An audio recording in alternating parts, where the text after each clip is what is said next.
A while back on Woodworking with Wes, we built this birdhouse. I included some things that I thought should be incorporated in the building of a birdhouse. Well, we received thousands and thousands of views and hundreds of comments. Well, so many comments I couldn't even answer them all, but I want you to know that I read them all. Many of the comments were about the things that I thought I did right that you thought I did wrong, and I'm going to now remodel our birdhouse. Birdhouse 2.0. I even made a list of all the things that we're going to try to incorporate in our remodel of our birdhouse. See if we can get it right. I want you to watch this video to the end. I want your comments again. See how I did. Tell me about it. Let's get started. Number one on the list, no perch. All right, let's get rid of that perch first thing.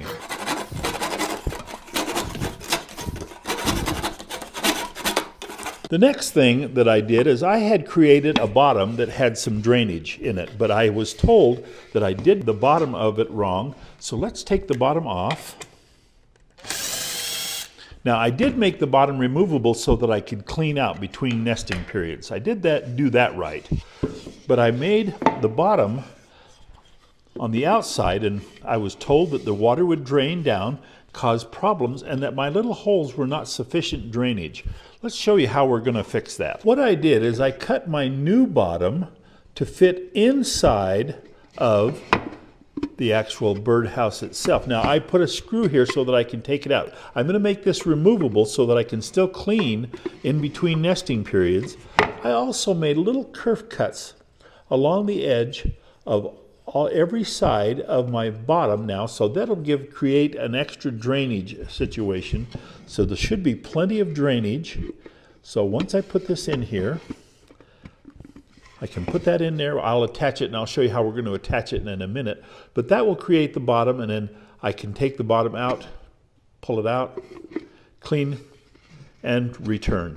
And so there's that part. So I think we have this problem solved good. Now, the next problem that I had was I was told that my hole was too big and too close to the bottom of the nest. So we're going to move the hole up and make it smaller. But before we do, one of the things that we also were told was that our walls were too thin to create adequate insulation for heat and cold. So we're going to add an extra layer of wood to the outside of our birdhouse, and I'm using just some rustic pallet wood. This will give it kind of a rustic appeal so that it won't look all brand new. We're not going to do any kind of finish on it at all, but the extra layer of wood will add extra insulation and create a kind of a rustic, more natural look for the outside of our birdhouse. Now, I'm going to put this one piece on because we're not going to use our existing hole. What we're going to do is we're going to turn it clear around. We're going to add this piece, and we're going to drill a hole through both thicknesses of our birdhouse. So let me go ahead and get that part ready to go before we get ready to drill our hole. There's also one thing that we've got to do before we put our bottom in permanently. We've got to add a way for our little chicks, when they are born, to crawl up to the hole. That was one of the other things that was told to us, is that the inside of my birdhouse was too smooth. The little chicks would not be able to get up and fly away when it was time. So we're going to create kind of a little ladder effect for the inside. I'll do that after I drill the hole so that we have our hole in the right place and our little ladder to lead up to it. Let me go ahead and get this put on and show you about drilling the hole and building the ladder. I've attached the new face on our birdhouse, the extra thickness that I was talking about, and drilled a new hole. It's much higher and smaller, and because of the double thickness, that adds extra protection from predators. I put a piece on the back that covers, if you can see down in there, you can see I've covered up the old hole, so that is no longer a way of access. So we've got our new hole on there.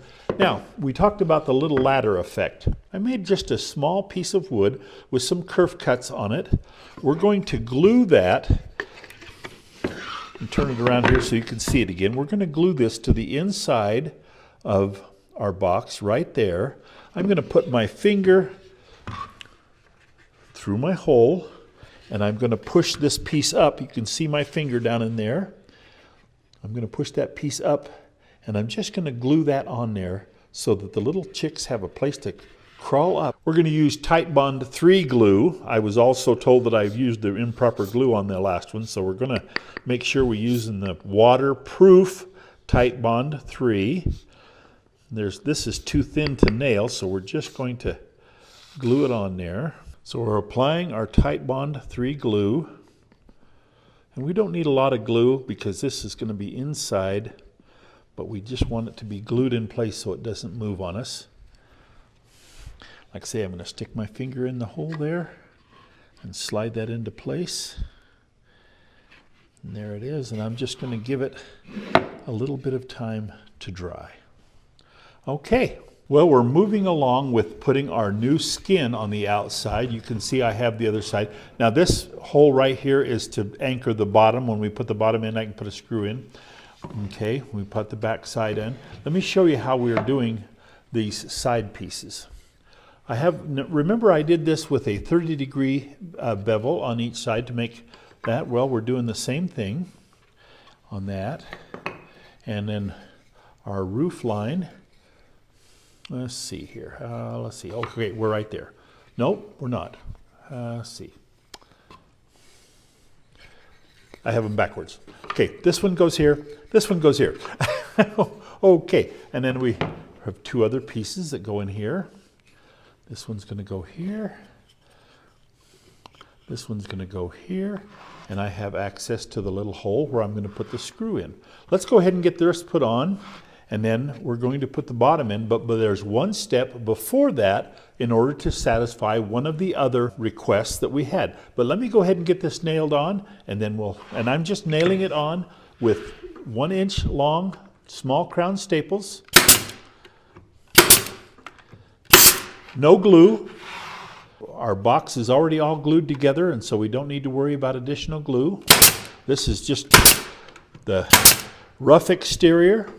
And like I say, we'll go ahead and get the rest of this all nailed on, and then we'll come back and got one more step to do.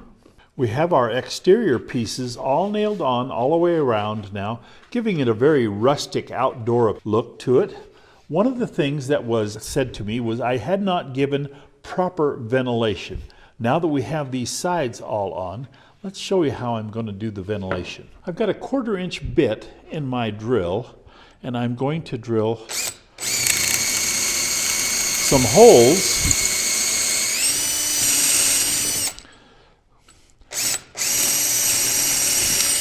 along the roof line up top on both sides to allow for extra ventilation. I'm going to put a couple more up here. There's going to be plenty of ventilation, and it will be front and back.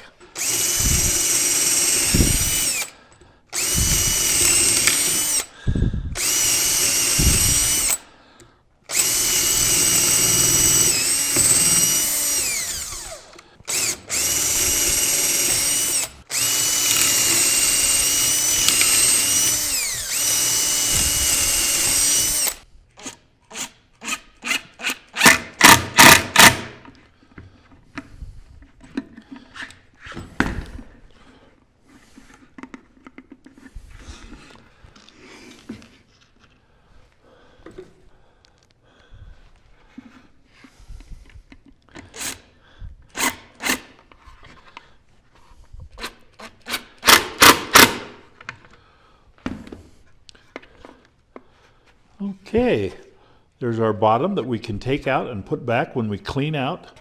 Okay, I have one other thing I'm going to do. I was told that my roof was not big enough, and now that we've put the extra pieces around the side, we need to make a roof that is larger and provides more shade. Okay, the last thing I have to do is put on a new roof. This is a 60-degree angle here, so we've cut a 30-degree bevel on all of our top pieces. I'm going to attach it the same way that I did the sides, just like that. And then I have a side piece like this. We'll line up the roof. like that. I'm just going to put one nail in on each side to start off, just to make sure that I get them correct.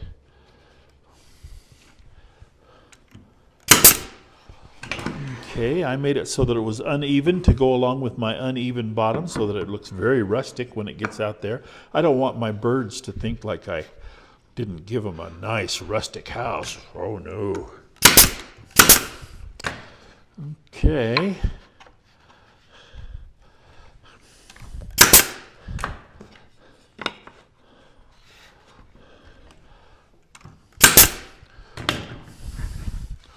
Oh, look at that. Well, that's a little different than the fancy little birdhouse that I built the first time. This is much more rustic. And let's go over the list. Let's see how I did. I was crossing them off as I went along. No perch, we got that. The hole was too big, so we did a smaller hole. Improper drainage, we have much better drainage now. We showed that. Improper ventilation, so we did our extra ventilation. Let's cross that off. The inside, we still wanted to have the inside nice and clean, so we left that. A larger roof, we just got through putting the larger roof on. The little ladder for the chicks to crawl up to the hole, we got that done. And insulated for the weather. Just having the double thickness of wood makes that insulation better. And this little screw right here, we're going to leave that on so that I can pull that bottom out when I clean at the end of the season. I'm going to take a little piece of sandpaper. I'm going to break off just take a sandpaper and just break the rough or the sharp edges of the wood that I cut. But there we are. There's our remodeled birdhouse. Now, like I say, I want to have your comments. I tried to follow what you told me. I hope I did a better job. I wait to hear from you, and I'm going to listen to you then when we talk again on Woodworking with Wes.